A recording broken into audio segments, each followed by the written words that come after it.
안녕하세요. 네, 먼저 소개를. 안녕하세요. 디데TV의 임종길입니다. 반갑습니다. 2019 BMW G4 요 차량에 대해서 실오너 시승기를 좀 진행하고 싶어서 이렇게 촬영하러 나왔어요. 지금 현재 기자분들이나 자동차 블로그나 뭐 아니면은 이제 유튜버 분들, 그런 분들이 어느 정도의 전문성을 갖고 이제 촬영을 하셨는데, 그분들은 실오너가 아니기 때문에 짧은 기간, 뭐 하루에서 3일 정도 촬영을 하고 나오는 이제 단점이나 장점, 그리고 느낌, 이런 것들을 이제 소개를 해주셨는데, 차량이 시중에 많이 풀려 있질 않아요. 인증 문제도 있고 수입을 적게 하는 문제도 있고 해서 대기 고객은 많은데, 실제로 실오너분들은 아직 많지 않아서 그런지 이렇게 영상이 따로 올라오진 않더라고요. 이 차를 구매를 고려하시거나 그냥 어떤 차인지 궁금해 하시는 분들이 보통 기자분들이나 이제 유튜버 분들이 하신 영상을 보셨을 텐데,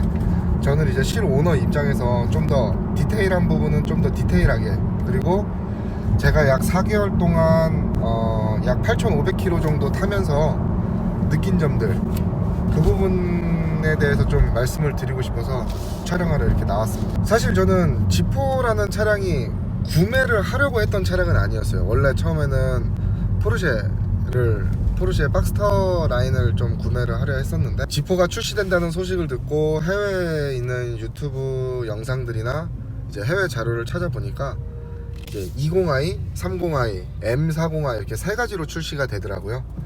제가 기존에 가지고 있던 차를 이렇게 봤을 때 30i 정도면 괜찮겠다라고 생각을 했고, 7-8천만 원대에 아마 나오지 않을까라는 예상을 하고 이제 30i를 구매를 하려 했었는데, BMW 코리아에서 20i하고 M40i 밖에 수입을 안 했어요.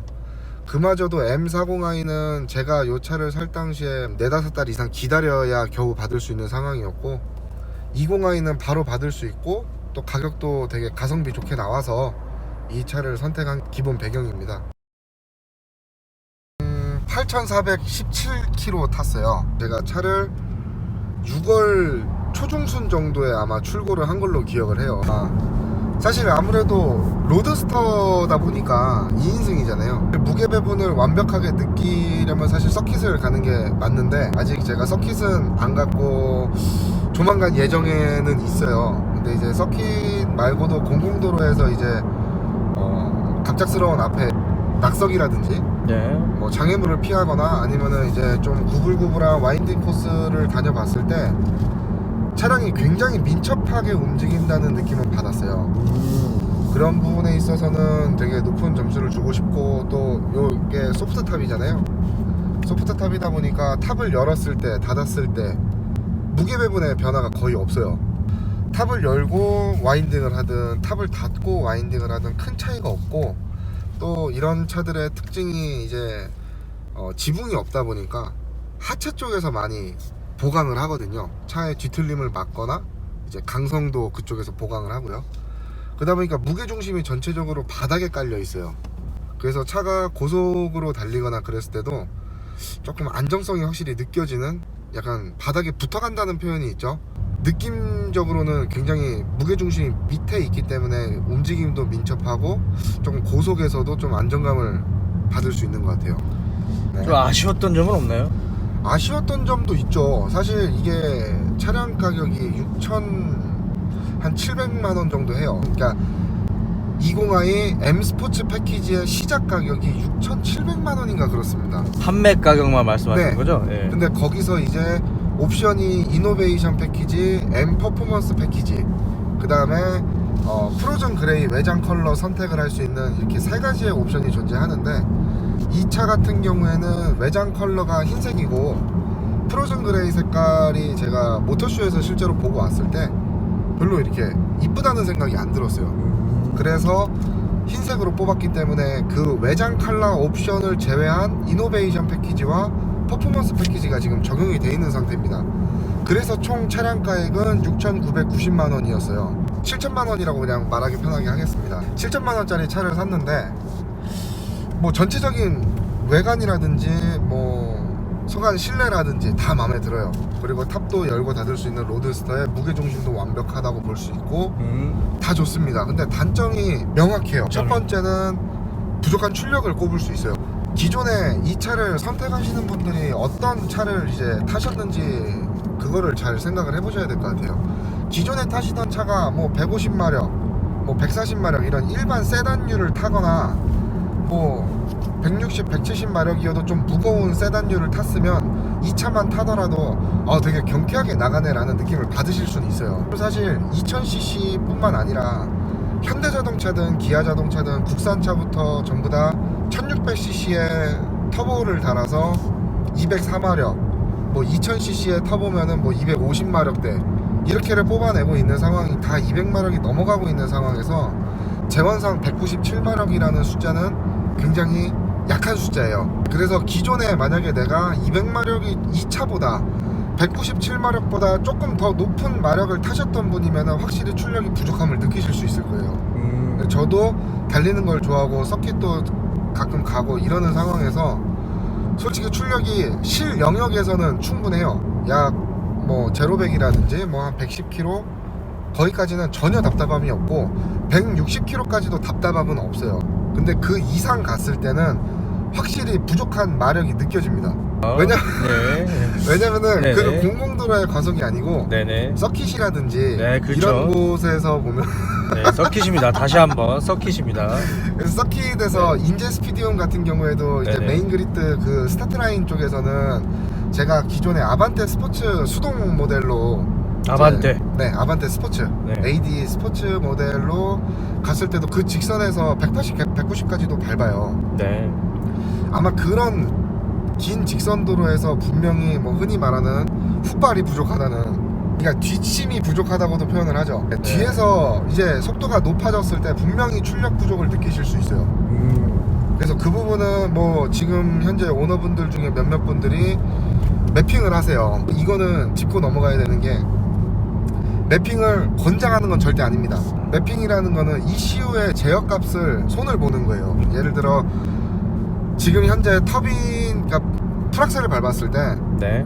최대 터빈의 피크치가 뭐 네. 예를 들어서 1바일 때 얘를 좀 더 이제 ECU 조작을 통해서 1.5바를 쓸 수 있게 만드는 거예요. 그러니까 터보를 좀 더 쓰게 만들고 또는 연료 분산량을 늘리고 기타 등등의 여러 가지 이제 복합적인 요소들을 건드려서 출력을 상승시키는 걸 얘기를 해요.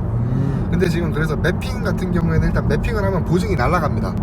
엔진 보증이 날아가는데 이제 뭐 원복을 하고 들어가면 모른다 뭐 어쩐다 하지만 그거는 개인이 알아서 하실 문제고, 이제 두 번째는 그분들이 얘기하는 내용은 그거예요. 20i와 해외에서 팔고 있는 250마력을 내는 30i가 터빈, 뭐 피스톤, 상단, 헤드, 뭐 아니면 기타 등등등 모든 게 동일하다고 얘기를 해요. 톤버니.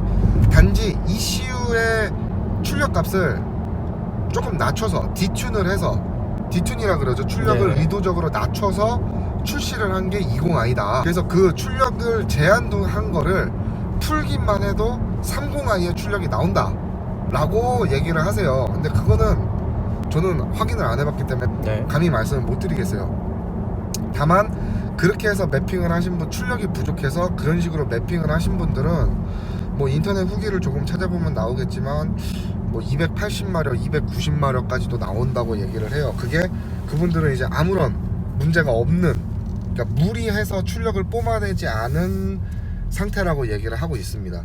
그래서 그 부분은 이 차를 혹시라도 구매를 하시게 되든 다른 차를 사시든 어떤 차든 매핑은 가능하나 그거는 본인의 책임이 반드시 따른다는 거, 그 부분은 꼭 알고 계셔야 될 것 같아요.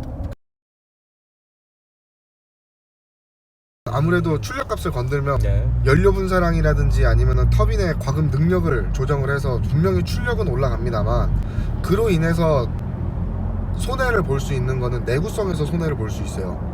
예를 들어서 뭐 가스킷류가 BMW의 고질병 중에 하나가 가스킷이 터지거나 누유가 발생하는 건데 그 시점이 또 당겨질 수도 있고요. 아니면은 또 뭐 그렇지 않을 수도 있어요. 그러나 어찌됐건 우리보다 똑똑한 수많은 엔지니어들과 그 다음에 연구원들이 만들어낸 차지 않습니까? 이거를 우리가 그 사람들보다 똑똑하고 그 사람들보다 차를 잘 만드는 것도 아니고 만들어 본 적도 없는 사람들이 과연 그 프로그램 조작을 통해서 출력을 올렸을 때 내구성을 확보할 수 있는가? 저는 그거에 좀 의구심이 들어요. 그래서 그 부분은 반드시 조심을 하셔야 될 것 같아요. 나는 출력을 무조건 올려야 돼. 너무 답답해서 탈 수가 없어. 생긴 거는 스포츠카인데 너무 안 나가 라고 하시는 분들은 매핑을 하실 수도 있고 다른 차를 사실 수도 있는 거예요. 본인은 어떻게 하시겠나요? 저는 매핑은 안 합니다. 그 사람들을 믿는 거예요. 이렇게 만든 이유가 있는 겁니다. 수많은 연구원들이 모든 걸 다 고려해서 내구성과 출력의 적정선을 조절을 한 게 이 상태라는 거죠. 네. 이거는 개인의 차이로 출력을 올릴 수도 있고 이대로 계속 탈 수도 있는 거예요. 근데 저는 아마 안 할 것 같아요. 저는 그렇게 답답함을 느끼진 않거든요. 수납 공간들. 네. 사실 수납 공간에 대해서 할 말은 되게 많아요. 오해를 하시는 부분도 있고 네. 아 정말? 이라는 거 생각이 드시는 것도 있을 거예요. 자, 첫 번째 트렁크가 생각보다 굉장히 쓸만합니다. 이 차량은 소프트 탑이기 때문에 이 탑이 열렸을 때 뒤쪽에 트렁크에 들어가는 구조가 아니고 트렁크 밖에 이렇게 차곡차곡 접히는 구조예요. 접히면 좁아지는 차도 있다라는 소리네요. 접혔을 때 그게 트렁크 안으로 들어가면 트렁크를 딱 열었을 때 탑이 접힌 게 있겠죠. 또 탑만 들어가는 게 아니고 탑이 들어가는 공간 밑에 요만한 이렇게 꺼내는 게 있으니까 케이스 같은 게 있습니다. 아, 네네. 그 케이스를 닫아야지만이 또 뭐 트렁크를 쓸 수 있고 뭐 그래요. 왜냐면은 막 물건을 넣었다가 탑이 안 닫히거나 뭐 안 열리거나 이럴 수가 있기 때문에 그 또 가이드가 있습니다. 그래서 그 가이드 안에만 넣어야 돼요. 탑을 열었을 때는.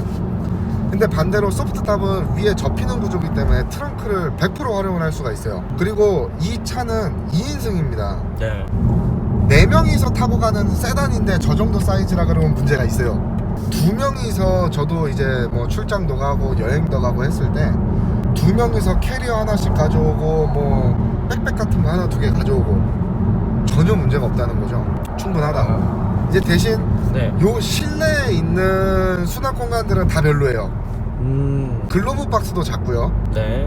요 센터 앞에 요 시가잭 있는 요쪽 부분도 작고요. 그 다음에 이쪽 이쪽 뭐죠 이거? 센터 콘솔 이쪽도 작고요. 그 다음에 또 이쪽에 보면은 조그마한 이제 수납 공간이 있어요. 뭐 예를 들어서 담배나 뭐 지갑이나 이런 걸 놓을 수 있는 건데 나중에 지금 이제 영상이 아마 올라가고 있겠지만 이 공간을 제대로 쓸 수가 없습니다. 그래서 실내는 좀 불만이에요. 그리고 제일 큰 불만은 컵홀더입니다. 컵홀더 이게 원래 이렇게 닫혀 있잖아요.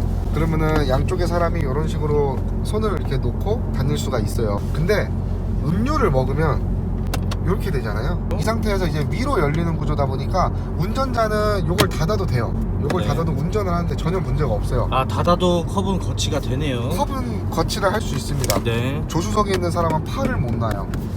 팔을 자기 아. 무릎이나 허벅지에 이렇게 올려놔야 되는 구조입니다. 상당히 불편합니다, 이 부분은. 왜 이렇게 만들었는지 모르겠는데 이 차는 컵홀더가 딱 2개인데 그 2개가 저렇게 생겼어요. 그래서 컵홀더는 분명히 불편해요. 그러니까 뭐 우리가 아무것도 안 마실 수는 없잖아요. 네. 뭐 친구랑 어디를 가든 뭐 누구랑 어디를 가든지 간에 커피 한잔 할 수도 있고요. 심지어 생수를 사 먹을 수도 있고요. 네. 놀 데가 없는 거예요. 네. 그래서 이 컵홀더는 굉장히 불만입니다. 네. 사실 운전자 입장에서는 전혀 신경 쓸 게 없어요. 다치니까 이쪽은. 근데 내가 조수석에 사람을 태울 때는 일단 저는 컵홀더부터 비우거든요. 제가 먹은 거 조수석에 사람이 탈 때 다 꺼내서 다 버립니다. 사실 가성비는 굉장히 좋다고 생각을 해요. 그러니까 가성비만 봤을 때는 네. 진짜 이 차를 추천하고 싶어요. 적당한 금액으로, 물론 뭐 누군가에겐 큰 금액일 수도 있고 작은 금액일 수도 있고 하지만 네. 이 정도의 금액으로 탑이 열리는 독일 브랜드는 없어요. 이 정도 7천만 원이라는 가격에 네. 탑이 열리면서 독일 브랜드인 차는 중고차밖에 없습니다. 그래서 BMW라는 브랜드의 7천만 원짜리 또 이렇게 차를 샀다는 게 선택은 잘한 것 같아요. 그 부분은. 근데 이제 7천만 원짜리 차가 맞냐라는 생각이 또 들 때도 있습니다. 이게 좋은 거예요? 안 좋은 거예요? 아니요, 안 좋은 거예요. 아. 소소하게 네네. 결함들이 눈에 보여요. 첫 번째가 후방 카메라가 가끔 안 들어옵니다. 그러니까 후진 기어를 딱 넣으면 여기 이제 센서와 후방 카메라가 나오는데 후방 카메라가 색깔이 회색으로 변하고 카메라가 작동을 안 해요. 몇 번을 드라이브 리어 왔다 갔다 해도 똑같습니다. 계속 똑같아요. 안 돼요. 시동을 껐다 켜도 안 되더라고요. 근데 하루 만에 네. 지가 알아서 또 되기 시작을 했습니다. 그리고 두 번째는 실내 잡소리. 자, 로드스타나 컨버터블류를 타시는 분들은 누구나 공감을 하실 거예요. 잡소리도 매력이다라고. 그만큼 잡소리가 나는 거는 당연한 거긴 해요. 왜냐면 요런 소프트탑이나 하드탑의 관절 부위, 또 탑을 열고 닫는 구동계 부분에서 반드시 소리가 날 수는 있어요. 근데 제가 얘기하는 거는 탑에서 나는 소리가 아닙니다. 플라스틱 내장재들에서 소리가 나요. 내장재가 떨리거나 아니면 좀 요철 구간을 만났을 때 찌그덕찌그덕 소리가 납니다.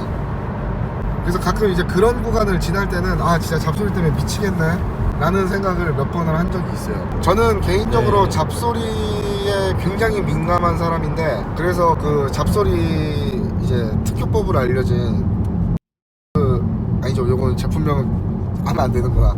그 실리콘 스프레이 뿌리는 게 있어요. 네. 그 실리콘 스프레이를 뿌리면은 이제 내장재들끼리 이 마찰을 좀 줄여줘서 잡소리를 안 난다는 약간 마법의 스프레이처럼 인터넷에 있는 게 있어요. 그게 묻으면은 약간 광이 나듯이 약간 그렇게 돼요. 그래서 그것들을 이제 거의 한 통을 다 도포를 했어요. 그랬는데도 안 잡히네요. 그리고 또 하나는 이제 요 유리. 세차를 하거나 비가 왔을 때 유리를 이렇게 열었을 때 이때는 괜찮은데 닫았을 때 딱 요 시점에서 끼 소리가 납니다.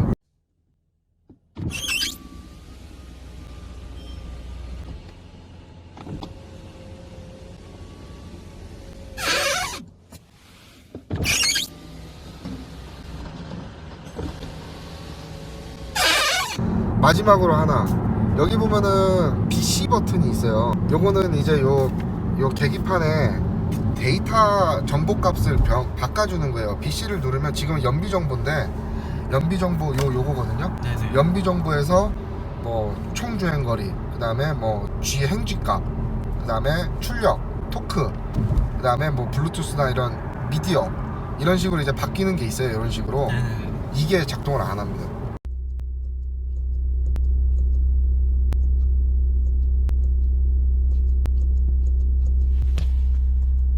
나는 지금 연비를 보고 싶은데 요 상태로 멈춰 있어요. 그냥 제일 기본 화면. 이거를 이제 컴포트 모드에 놔도 딱 저렇게 돼 있습니다. 나는 연비를 보고 싶고 나는 지금 출력을 보고 싶은데 아무리 눌러도 작동을 안 해요. 그래서 이런 소소한 문제들이 좀 있어요. 이런 생각을 하면 아 이게 7천만 원짜리 차가 맞나 라는 생각도 들기도 하면서, 구동계, 뭐 엔진, 미션 이런 쪽의 문제가 아니다 보니까 조금 안심은 하고 있긴 한데 좀 기분은 안 좋죠. 아무래도 사실 뭐 여러 가지 장단점이 있는데 네. 그 지프만의 아이덴티티도 없어졌고요. 그러니까 이 차가 원래 G4라는 차가 이 전세대 이바디 차량만 보더라도 이런 센타페시아라든지 아니면은 요 공조기 이런 부분이 전부 다 그 차만의 특유의 디자인이 있었어요. 네네. 이 모습은 3 시리즈랑 완벽히 동일해요. 똑같은 제품을 썼다는 거겠죠? 똑같은 품번을 썼고 이거는 원가 절감이라고 봐요. 그러니까 이 차에 색깔이 없다는 뜻이네요. 그러면. 그렇죠. 그래서 아무래도 3 시리즈, 5 시리즈 이번에 G바디에서 쓰고 있는 그런 공조기와 그런 이런 그 뭐 오디오라든지 이런 걸 쓰다 보니까 당연히 원가율은 내려갔겠죠. 네. 새로운 부품을 안 쓰고 되니까. 근데 아무리 생각을 해도 사실 2인승 로드스터를 가성비를 보고 사는 사람은 없어요. 내가 그냥 탑을 열고 싶고 2인승을 타고 싶은데 BMW가 좋으니까 그럼 BMW 2인승 로드스터를 사는 겁니다. 네. 그런 사람들은 사실 금액이 그렇게 중요하지는 않아요. 근데 이런 거를 그런 고유 전 세대까지만 해도 잘 해줬으면서 이번 세대부터는 왜 고유의 그 아이덴티티를 다 없애고 이렇게 통합 플랫폼으로 갔는지 그거는 좀 말씀하셨듯이 원가절 가는 것 같다. 네. 좀 아쉬워요 그게. 네. 그래서 사실 이 G바디는 제가 봤을 때도 많이 안 팔릴 것 같기는 해요. 얘는 디자인도 호불호가 굉장히 많이 갈려요. 이 차는 뭐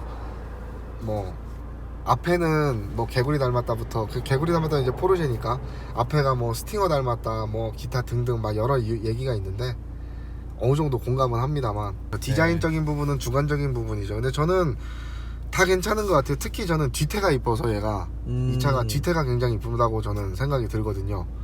그래서 그냥 뭐 앞에 디자인이 그렇게까지 이상한 것도 아니고 내 눈에 막 못생겨 보이는 것도 아니고 어차피 뒤에 차는 뒤만 보니까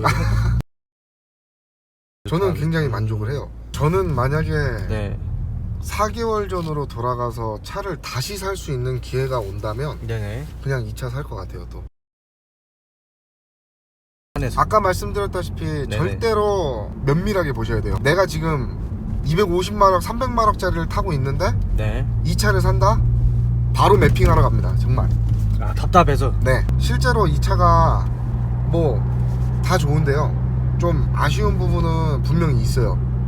뭐냐면은 아까 얘기했듯이 출력 그 외에 몇 가지.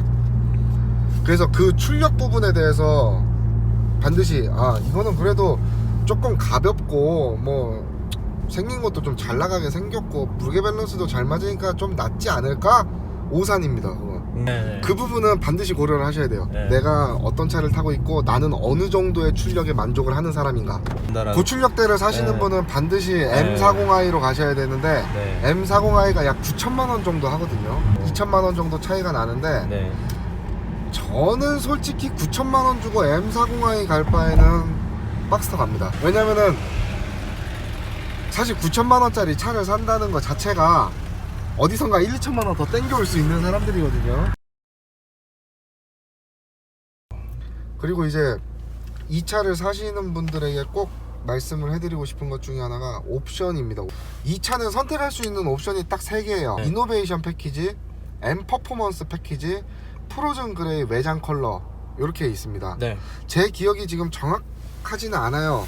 근데 이노베이션 패키지가 260만 원인가 했고요. 네. M 퍼포먼스 패키지가 100만 원 정도 했습니다. 네. 그리고 요 그 컬러 외장 프로즌 그레이 외장 컬러 옵션이 280만 원 정도 했어요. 컬러만. 컬러만. 근데 저는 컬러 옵션을 제외한 나머지 이노베이션과 퍼포먼스 패키지가 들어가 있는 상태인데 이 차를 처음에 사전 예약을 받고 할 때 여기 보면은 그 사이드 미러에 이렇게 후측방 감지 해갖고 옆에 차 사각지대 있으면 불 들어오는 거 있잖아요. 네네네. 요 불 들어오는 게 있다. 네. 그리고 뒤에서 추돌을 그러니까 나는 이제 앞에서 서 있는데 네. 뒷차가 너무 빠르게 접근을 해서 네. 차의 센서가 이 차가 뒤에 차가 나를 박을 것 같습니다 라고 판단을 네. 했을 때 자동으로 비상등을 켜는 약간 그런 안전장치들이 또 있어요. 네네. 그런 게 장착이 돼 있다고 홍보를 했습니다, BMW 코리아에서. 네. 그리고 나서 이노베이션 패키지를 적용을 하면 뭐가 빠지고 뭐가 추가된다라고 홍보를 한 게 아니고 이노베이션 패키지를 적용하면 어댑티브 크루즈 컨트롤과 풀 LED 헤드라이트를 장착을 해준다. 네네. 그게 이노베이션 패키지다 라고 광고를 했어요. 풀 LED 헤드라이트와 네. 어댑티브 크루즈 컨트롤, 앞차간의 간격을 조절해주면서 속도를 맞춰주는 이 두 가지 기능이 이제 260만원인가 240만원인가 약간 그랬어요. 네네. 그 저는 당연히 이노베이션 패키지를 집어넣고 퍼포먼스 패키지도 집어넣는데 이노베이션 패키지를 집어넣으니까 풀 LED 헤드라이트가 들어가고 어댑티브 크루즈 컨트롤이 들어가요. 네. 돈을 냈으니까. 네. 근데 후측방 감지가 빠집니다. 그러니까 아닌가요? 보통은 옵션이라는 게 더하기잖아요. 기본에서 네가 이 돈을 내면 요 기능을 넣어줄게가 옵션인데 네. 이상하게 이 홍보 처음에 그 카탈로그가 잘못 나와서 이거는 무조건 기본 장착입니다. 그리고 이노베이션 패키지를 적용하면 요거와 저거를 넣어드려요 라고 광고를 했는데 실제로 차를 출고해서 알아보니까 이노베이션 패키지를 넣으면 후추방 감지랑 후방 추돌 감지, 뭐 경보 그 두 가지가 사라져요. 그래서 만약에 이 차를 구매를 고려하시는 분이 만약에라도 후추방 감지가 필요해, 나는 어댑티브 크루즈 컨트롤이랑 풀 LED는 필요 없어, 그냥 후추방 감지만 있으면 돼 라고 하면은 이노베이션 패키지를 하시면 안 돼요. 그러면 이게 돈을 더 주고 다른 옵션을 선택하는 그런 개념이네요. 그렇죠. 그러니까 바꾸는 개념이 된 거예요. 근데 돈을 더 주고. 난 이해가 안 되는 거예요. 왜 그랬을까? 지금 저 같은 네. 경우에는 풀 LED 이제 옵션이 들어가 있는데 네. 사실 일반은 못 봤어요. 그러니까 풀 LED가 아닌 헤드라이트는 못 봤어요. G4 차량에서는. 네네. 그러니까 같은 G4인데 얘는 풀 LED가 들어가고 쟤는 안 들어가고, 만약에 그랬으면 하는 게 낫네, 안 해도 상관없겠네, 이게 구분이 되는데 네. 지금은 이제 그걸 보질 못했기 때문에 제가 판단이 안 서요. 그거는 제가 양쪽을 두 개를 비교해보고 야간 시인성을 확인을 해보거나, 아니면은 이제 여기 보면은 요 그 상향등 어시스턴트라는 기능이 있어요. 요 깜빡이 보면 요 기능이 있습니다. 네네. 요 헤드라이트의 상향등에 A자 보시면 이렇게 표시가 돼 있죠. 네네.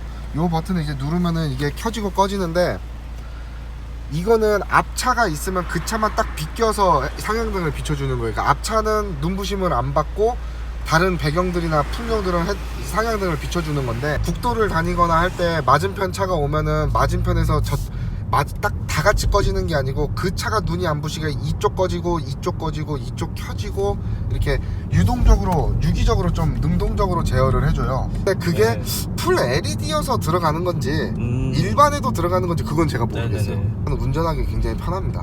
그 차만 딱 비껴서 비춰주죠. 그래서 저는 개인적으로 네. 옵션 관련해서는 M 퍼포먼스 패키지도 적용을 하시는 게 뭐 좋을 거라 생각을 해요. M 퍼포먼스 패키지, 그러니까 M 퍼포먼스는 M 브레이크가 들어가고요. 이제 요 시트 벨트에 보면 이런 식으로 스티치가 들어가요. 요거 해서 100만 원이거든요. 근데 브레이크가 100만 원의 값어치는 해요. 네네. 왜냐면은 어찌됐건 M 브레이크 앞에는 4P, 뒤에는 2P짜리 브레이크가 들어가다 보니 네. 제동 성능은 괜찮아요. 나중에 이제 이렇게 피스톤이 4개고 2개고 이렇게 들어가 있다 보니까 나중에 혹시라도 내가 서킷을 가거나 좀 더 강한 제동력을 원한다면은 브레이크 튜닝 없이 브레이크 패드만 교체를 해도 네. 좀 더 고성능을 낼 수 있다는 얘기가 돼요. 그래서 저는 그거는 추천을 드립니다. 그거를 단다고 다른 게 빠지진 않아요. 이노베이션 패키지처럼. 그래서 그 후추방 감지가 빠지는 거는 이노베이션 패키지, 그거는 본인이 판단을 하셔야 됩니다. 딜러도 몰라요. 딜러도 모르고 그 교육할 때, 그러니까 이게 출고할 때 출고 교육을 하거든요. 네네. 차를 받으러 가면 이거는 이런 기능입니다, 이건 이런 기능입니다, 이건 이렇게 쓰시면 됩니다 라는 걸 가르쳐 주는데 네. 그 사람도 모르더라고요. 그리고 참고로 저거 그 후추방 감지 같은 경우에는 요 G4는 모르겠는데 F바디, 그러니까 요 BMW 전 세대 네. 뭐 5 시리즈, 3 시리즈 이런 차들이 이제 흔히 말하는 이제 그 순정 부품으로 애프터마켓에서 장착하는 거, 네. 그거를 하면은 대략 한 200만 원 정도 비용이 나온대요. 또 알아보셨네요, 그럼. 네, 저도 달고 싶어서. 그 이제 뭐 순정 레이더 센서를 가져와서 뒷범퍼 안쪽에다 묻고, 이거는 뭐 코딩으로 해서 기능을 살리고 뭐 그렇게 하면 되는데 그 비용이 한 뭐 200만 원 뭐 내외가 나오나 봐요. 그래서 그건 참고를 하셔야 돼요. 이게 키가 네네. 이게 참 웃긴데, 차로 걸어가고 있다고 가정을 해보세요. 네. 걸어가는데 딱 차에 타기 전에 탑을 열고 싶어요. 열리는 걸 보고 내가 문을 딱 열고 타고 싶어요. 몇 걸음 밖에서 누르면은 창문만 내려갑니다. 그러니까 탑은 안 열려요. 탑 기능은 제한적이다. 네, 탑을 어허. 열려면 가까이 와서 길게 계속 누르고 있어야 돼요. 그러면은 이걸 과장해서 얘기하면은 차를 타기 전에 차 문 앞에서 리모컨으로 계속 누르고 있어서 탑을 열고 타야 되는 겁니다. 이게 너무 이게 아니 좀 내가 뭐 예를 들어서 2번 딱딱 누르면 네. 탑이 쫙 열린다든지 네. 뭐 그런 게 있으면 좋은데 그게 없다는 거. 반대로 닫는 것도 마찬가지입니다. 약간 좀 내가 차에서 내려서 그냥 문 탑 열린 상태에서 차에서 탁 내려서 잠금 버튼을 만약에 2번 탁탁 눌렀을 때 네. 얘가 자동으로 찡 닫히면 좋잖아요. 네. 둘 중에 하나예요. 내리기 전에 길게 꾹 누르고 있어서 닫고 나가든지 네. 내려서 누르고 있든지 네. 둘 중에 하나입니다.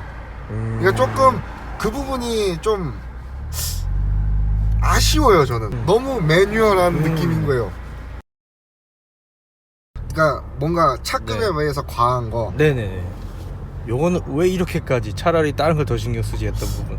저는 개인적으로 타이어. 네. 이거 타이어가 제가 네네. 알기로는 그래도 좀 약간 그립력을 충분히 확보할 수 있는 스포츠성의 타이어가 기본 장착인 걸로 알고 있어요. 근데 타이어 사이즈가 뒤가 엄청 커요.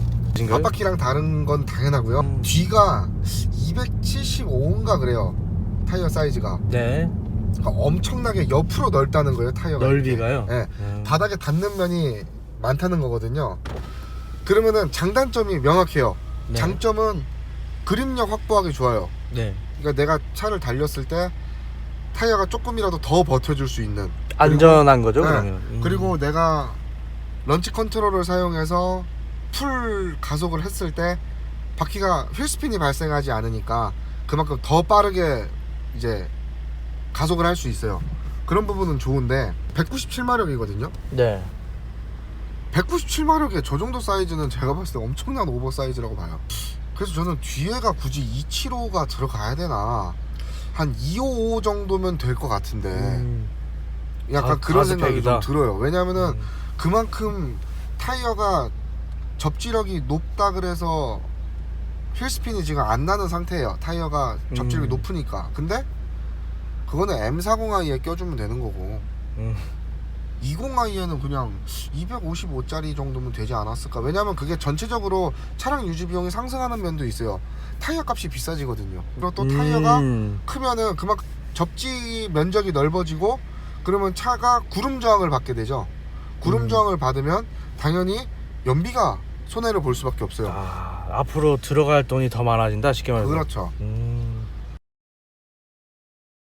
하나 네. 더 얘기를 하면 2차 연비 생각보다 굉장히 좋아요. 그 2차 같은 경우에는 일단 뭐 제원상 연비는 뭐 10km 정도 되는 걸로 제가 알고 있는데 실질적으로는 제가 이제 그 풀투풀 연비 방식이라고 많이 표현을 하잖아요. 기름을 가득 넣고 네. 주행거리를 일정 주행거리만큼 주행을 한 다음에 네. 이제 주행거리를 주행한 다음에 다시 주유소에 와서 내가 쓴 기름만큼 집어넣는 거죠. 그 가격. 네. 네. 그랬을 때 연료를 얼마를 사용했는지 보고 내가 주행한 거리와 그 들어간 연료를 계산을 하면 네. 이 차에 딱 연비가 나와요. 그러면은 이제 계산이 편해지죠. 그 모 어플에 네. 차계부 같이 네. 해서 주행거리나 뭐 이런 이제 차량 기본적인 컨디션 관리를 할 수 있게끔 주행거리 입력하고 뭐 이런 어플이 있는데 네. 차계부라 그러죠. 네. 그 어플을 사용했을 때 이 차의 연비가 저는 지금까지 8,000km를 타면서 전체 연비가 8,000km를 타는 동안의 연비가 13km가 나오고 있어요. 제가 요 한 1, 2주 전에 서울에서 속초, 그 다음에 속초에서 고성, 그리고 고성에서 다시 서울로 돌아오는 코스를 갔다 왔는데 네. 출발하기 전에 기름을 넣었어요. 네. 그리고 갔다 와서 또 기름을 넣었거든요. 네. 실연비가 18km가 찍혔습니다. 실연비가 18km가 찍혔어요. 그때 총 주행거리가 약 400-500km 정도 됐는데 갔다 오니까 기름이 딱 반 정도 썼더라고요. 근데 이 차의 연료 탱크가 52리터예요. 그러면은 반을 썼으니까 26리터를 쓴 거 아닙니까? 반에 있었으니까. 네. 근데 진짜 갔다 와서 기름을 넣으니까 26리터인가 7리터인가 들어가더라고요. 네. 그래서 되게 기름 안 썼네? 했더니 실제 그 모 어플에서 자기가 계산해 준 게 지금 구간 연비가 18km가 찍혔습니다. 해서 올라왔는데 이 차는 생각보다 연비가 굉장히 잘 나오는 이유 중에 하나가 뭐 타력 주행 모드, 네. 그러니까 탄력 주행 모드 이런 게 기능이 내장이 돼 있어요. 여기 보시면 여기 보면은 이런 식으로 기능이 있어요. 이제 탄력 주행 모드 같은 경우에는 이제 보통 차들은 가속을 하다가 엑셀레이터를 띄면 엑셀레이터에서 발을 떼면 바로 엔진 브레이크가 작동을 하잖아요. 네. 근데 이 차 같은 경우에는 타력 주행 모드라 그래서 RPM이 공회전으로 팍 떨어지고 공회전 수준으로 떨어지고 중립 운전을 해요. 그 지금 보시면 여기에 보시면 지금 이제 엑셀레이터를 밟고 있어요. 엔진 작동 중이잖아요. 네. 이 상태에서 엑셀레이터를 띄면은 타력 주행 모드, 관성 주행 모드 이렇게 나와요. 네. 이 상태에서 속도가 내리막이면 붙고요. 네. 뭐 오르막이면은 줄고요. 네. 그냥 중립이 되는 거예요. 그러니까 평지에서 계속 밟고 갈 필요가 없는 거예요. 알아서 조절을 해주는 거예요. 근데 이 기능이 정말 좋습니다. 연비에 엄청난 18km를 뽑아낼 수 있는. 네, 핵심이에요. 그리고 타력 주행 모드를 하게 되면 저 앞에 카메라가 있을 때 이제 엑셀레이터를 떴을 때 네. 속도가 안 줄어들잖아요. 네. 잘 중립이니까 그때는 패들 시프트를 가볍게 한번 당기면 미션이 물리면 이제 요 배터리를 충전하는 차지 모드가 들어가요. 네네. 이거는 일반 차들이 느끼는 것처럼 엔진 브레이크가 작동을 하고 있는 거예요. 네. 그냥 미션이 물려 있는 거죠, 엔진에. 이제 그런 기능이어서 연비가 저는 18km까지 찍어봤어요. 이 차는 그냥 막 타고 다녀도 11km가 나오고, 제가 봤을 때 좀 진짜 정말 막 타고 다니면은 9km 정도까지 떨어질 것 같긴 한데, 흔히 말해 악셀 브레이크 막 이런 막 그렇게 주행을 하면 그럴 것 같은데, 네. 그냥 제가 느낀 바로는 일반적인 주행을 했을 때는 한 10km 미만으로 나오긴 좀 어렵지 않을까. 물론 서울 도심에 차 막히는 구간 이런 데선 얘기가 달라지겠지만, 연비 주행도 어느 정도 잡고 있어요, 얘는. 저도 서울 사는데 연비가 네. 11km에서 13km 나오고, 네. 평균 8,300km 지금 정확히 8,400km를 타는 동안 13km가 나오니까. 네. 그리고 보시면 이게 출고 후 데이터예요. 네. 주행의 그게 주행 데이터예요. 네. 출고 후예요. 그래서 지금 8,452km 아까 여기서 한 만큼을 탄 건데, 네네네. 그동안 그 탄력 주행 모드로 850km 간 거예요. 네네. 탄력 주행으로. 네. 그러니까 아까 얘기한 그 탄력 주행 모드로 그러니까 기름을 안 쓰고 거의 안 쓴 거죠. 안 쓰고. 그리고 평균 속도는 39km예요. 네. 근데 여기 보면 이게 평균 연비입니다. 13.5. 네, 그 위에 지금 12점이 이렇게 바뀌는 거는 순간 연비예요. 엑셀레이터 띄면 쭉 올라가죠. 네네네. 밟으면 또 내려가고. 네네. 그러니까 지금 차량에서도 13.5km가 나온다고 얘기를 하고 있어요. 근데 실제 연비도 그거와 거의 비슷하게 나오고 있습니다. 어느 정도 신뢰를 해도 되는 부분도. 네. 그리고 그 모 어플의 데이터를 제가 보여드리면 좀 더 신뢰를 하실 수 있을 거예요. 알겠습니다. 이렇게 이야기를 많이 해봤는데 네. 일단 정리를 하자면 다시 사도 살 마음이 있다. 있죠. 네. 가성비는 좋다. 가성비 좋다.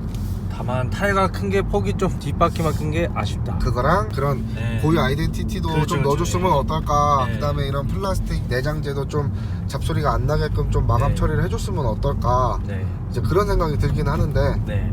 뭐 모든 걸 다 고려할 수 없으니까. 그리고 이제 뭐 사실 뭐 이 차는 탑 열면 되잖아요. 이렇게 탑을 열면 탑이 이런 식으로 열리니까 이러면은 좋죠.